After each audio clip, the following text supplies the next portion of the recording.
Welcome back to Visions Beyond. Don't forget to hit that like button and share this deep dive with your friends. And be sure to subscribe so you never miss an episode. Oh, and don't forget to leave a comment too, and let us know what other topics you'd like us to explore. Today, we're diving into a topic that's close to all of our hearts, literally. We're talking about heart disease and heart attacks. To guide us through this deep dive, we've got a stack of sources from the CDC, Okay. the NIH, Mm-hmm. the American Heart Association, Okay. Mayo Clinic, and Cleveland Clinic. Sounds good. Buckle up because we're about to uncover some truly fascinating insights. Yeah, it's amazing how much information is out there, and sometimes it can feel a little overwhelming. So let's break it down and focus on what's most important for you to know. Okay, let's unpack this. I think a good place to start is by understanding what exactly we mean by heart disease. It sounds like a pretty broad term. You're right, it is. The CDC actually refers to it as an umbrella term, encompassing various conditions that affect the heart's structure and function. It's not just one specific illness. So it's like a category with different subcategories underneath it. Exactly. And within that category, coronary artery disease, or CAD, is the most common type. It's the one we often hear about the most. Makes sense. Now, why is CAD so prevalent? What's going on in the heart when someone has CAD? CAD affects the blood flow to the heart muscle itself. Imagine the heart as a powerful pump that needs a constant supply of fuel to keep going. Those coronary arteries are like the fuel lines delivering oxygen-rich blood to the heart muscle. But with CAD, those fuel lines get clogged. Clogged. Like a Yep. drain full of hair. That can't be good. Not good at all. The culprit is often atherosclerosis, which is the buildup of plaque in the artery walls. It's like cholesterol, fat, and other substances sticking together and forming a blockage. This restricts blood flow, and like a car sputtering with a clogged fuel line, the heart can't function properly. Okay, that makes sense. So restricted blood flow is the main problem in CAD. Precisely. And that restricted blood flow can lead to a whole cascade of issues, including chest pain, shortness of breath, and even heart attacks. Speaking of heart attacks, how exactly do they happen? Is it always because of CAD? Heart attacks, or myocardial infarctions, are a medical emergency. They occur when a coronary artery becomes completely blocked, cutting off the blood supply to a portion of the heart muscle. So it's like a sudden and complete blockage of those fuel lines we were talking about. Exactly. And without that vital blood supply, the affected part of the heart muscle starts to die. It's a race against time to restore blood flow and prevent permanent damage. This is all starting to make sense now, but I have to admit, it's a bit scary to think about. Are there any warning signs that someone might be heading for a heart attack? That's a crucial question, and thankfully the answer is yes. Many heart attacks are preceded by symptoms, some subtle, some more obvious. Like what? Give us the rundown so our listeners know what to look out for. The classic symptom is chest pain or discomfort, often described as a tightness, pressure, or squeezing sensation. But it's not always a dramatic, clutching your chest kind of pain. It can be more subtle, like indigestion or heartburn. So it's not always the Hollywood version of a heart attack. Right.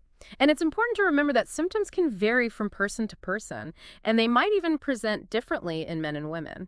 That's really interesting. What are some of the differences between how men and women experience heart attack symptoms?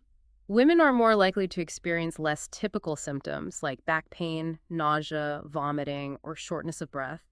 They might even feel a sense of overwhelming fatigue or anxiety. So it's not always the stereotypical chest pain we see in the movies. Exactly. And that's why it's so important to pay attention to any unusual discomfort in your chest or upper body, especially if it comes on suddenly or doesn't go away. Don't hesitate to seek medical attention if anything feels off. That's a great reminder. It's better to err on the side of caution and get checked out. Now, we've been talking a lot about symptoms, but what causes heart disease in the first place? Is it just bad luck?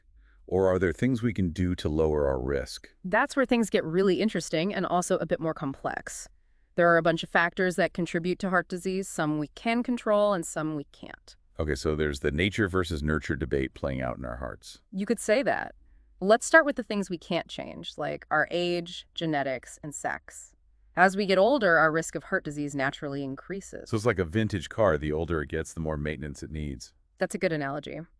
And just like certain cars are prone to specific issues, our genes can also predispose us to heart disease. If heart disease runs in your family, you might be at a higher risk. And even though we can't change our genes, we can definitely modify our lifestyle choices to counterbalance those risks. So it's not all doom and gloom if you have a family history of heart disease. Absolutely not. And that brings us to the factors we can control, which is where the real power lies. Our lifestyle choices play a huge role in determining our heart health. Okay, I'm all ears. Give us the lowdown on these modifiable risk factors. Think of it as a checklist of things you can tick off to keep your heart happy. First up, high blood pressure. It's like having too much pressure in your tires. It puts a strain on the entire system. Then there's high cholesterol, which we talked about earlier, contributing to that plaque buildup in the arteries. Diabetes, obesity, smoking, and lack of physical activity are all major players in the heart disease game as well. Whoa, that's a lot to keep track of. Is it really possible to manage all of those things? It sounds pretty overwhelming. It might seem daunting, but the good news is that even small changes can make a big difference. And remember, you don't have to tackle everything at once. Focus on one or two areas you want to improve and go from there. Okay, I like that approach. Break it down into manageable steps. So where should we start? What are some of the most impactful changes people can make to lower their risk of heart disease? That's a fantastic question, and one we'll definitely dive into deeper as we continue this exploration. But for now, let me leave you with this thought. Your heart is an amazing organ, and it deserves all the love and care you can give it. That's a great point to end on. But I have to know, what are some of those small changes that can make a big difference? I'm sure our listeners are eager to hear some actionable advice. Absolutely. Let's start with diet. It plays a crucial role in heart health. Think of your diet as the fuel you're putting into your car. You wouldn't put low-grade fuel in a high-performance engine, would you? No way. It would sputter and cough and eventually break down. Exactly. So why would you fuel your body, especially your heart, with unhealthy foods? A heart-healthy diet is all about choosing nutrient-rich foods that support your cardiovascular system. Okay, so what kind of foods are we talking about? Give us the grocery list. Think colorful fruits and vegetables, whole grains, lean proteins, and healthy fats. These foods provide the vitamins, minerals, and antioxidants your heart needs to thrive. So it's like a rainbow on your plate. Exactly. And just as important as what you do eat is what you don't eat. Limit saturated and trans fats, processed foods, and sugary drinks. They're like the sludge that clogs up your engine. Got it. So ditch the donuts and reach for the blueberries. What about exercise? Where does that fit into the heart health equation? Exercise is like the oil change for your heart. It keeps everything running smoothly. When you exercise, your heart rate increases, strengthening the heart muscle and improving blood flow. So it's like a workout for your heart. Exactly. Aim for at least 150 minutes of moderate intensity aerobic activity or 75 minutes of vigorous intensity aerobic activity per week. Okay, that sounds doable. But what if you're not exactly a gym rat? Are there other ways to get your heart pumping? Absolutely. Find activities you enjoy and make them a part of your routine. It could be dancing, swimming, hiking, gardening, or even just brisk walking. The key is to get moving and keep moving. I love that. It's not about punishing yourself at the gym. It's about finding activities that bring you joy and get your heart rate up. Exactly. Now, there's one more piece of the puzzle we need to address. Stress. Ugh, stress. It seems like everyone is stressed these days. But how does stress actually affect the heart? Chronic stress is like driving with your foot on the gas pedal all the time. It keeps your heart rate and blood pressure elevated, putting a strain on your cardiovascular system. So it's like revving the engine constantly without giving it a break. Precisely. And over time, that constant strain can lead to inflammation, artery damage, and even increase your risk of heart attack or stroke. Wow, I never realized stress could be so detrimental to heart health. So what can we do about it? How do we manage stress in a world that feels increasingly stressful? That's the million-dollar question. And the answer is different for everyone. But some proven stress-busting techniques include exercise, yoga, meditation, spending time in nature, connecting with loved ones, and engaging in hobbies you enjoy. So it's about finding what works for you and incorporating those stress-relieving activities into your daily life. Exactly. It's about taking care of your mental and emotional well-being, which in turn supports your physical health, including your heart health. It sounds like we've covered a lot of ground here. We've talked about what heart disease is, the different types, the symptoms to watch out for, and the lifestyle choices that can make a big difference. Is there anything else our listeners should know? There is one thing that often causes confusion: the difference between angina and a heart attack. Many people use the terms interchangeably, but they are distinct conditions. Okay, let's clear up that confusion. What's the difference between angina and heart attack? Angina is chest pain or discomfort caused by reduced blood flow to the heart muscle, but it doesn't necessarily cause permanent damage. So it's like a warning sign that something is amiss. Exactly. Imagine a kink in a garden hose. The water flow is restricted, but the hose itself isn't damaged. That's kind of what happens with angina. The blood flow to the heart is reduced, causing chest pain, but it's usually temporary. Okay, that makes sense. So what about a heart attack? How is that different? A heart attack is a medical emergency. It's like the garden hose completely breaking. The blood flow to a portion of the heart muscle is completely cut off, causing that part of the heart to start dying. That sounds incredibly serious and scary. It is. And that's why it's crucial to recognize the symptoms of a heart attack and seek immediate medical attention. Absolutely. Now, how can someone tell if they're experiencing angina or a heart attack? Are the symptoms different? With angina, the chest pain is typically triggered by exertion or stress and goes away with rest or medication.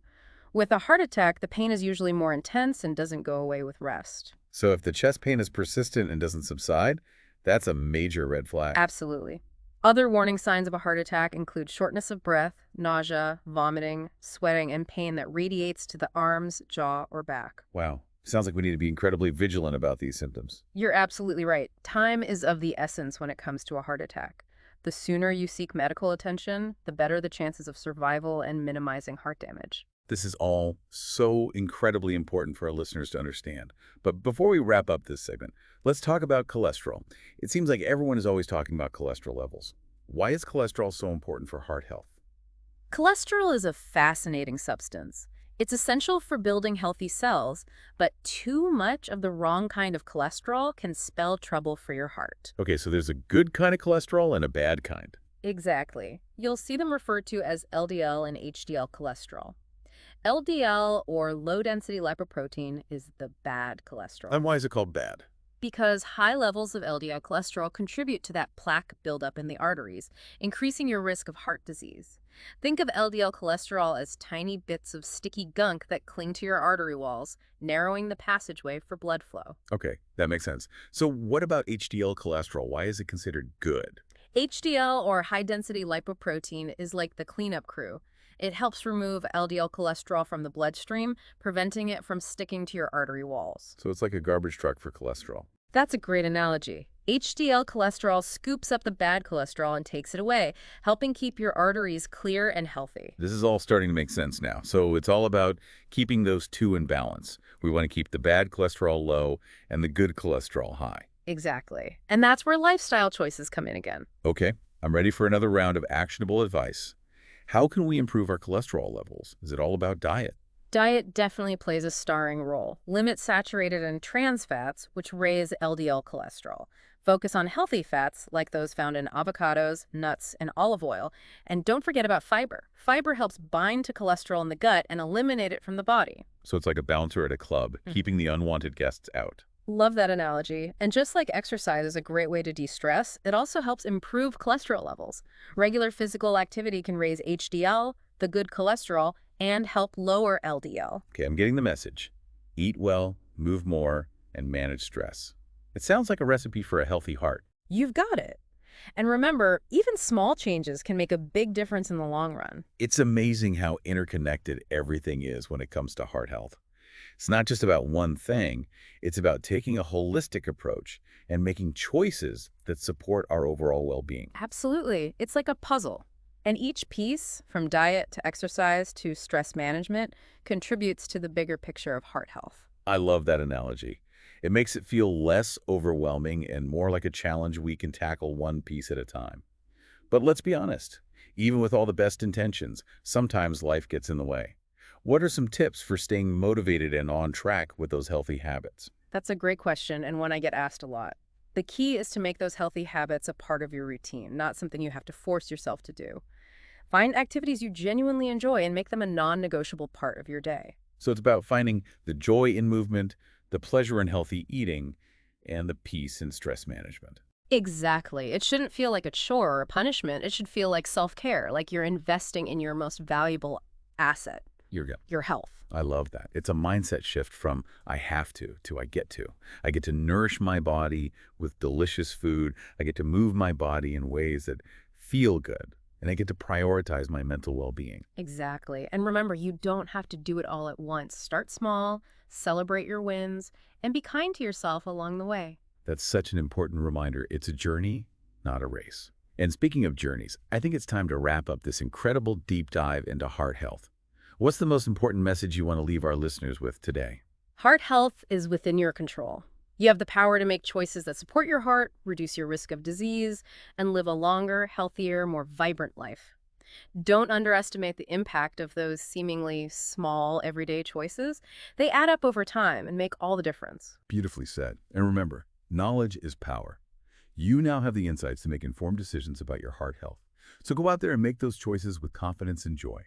And don't forget to hit that like button, share this deep dive with your friends, and subscribe to Visions Beyond so you never miss an episode. Oh, and be sure to leave a comment too. Let us know what other topics you'd like us to explore.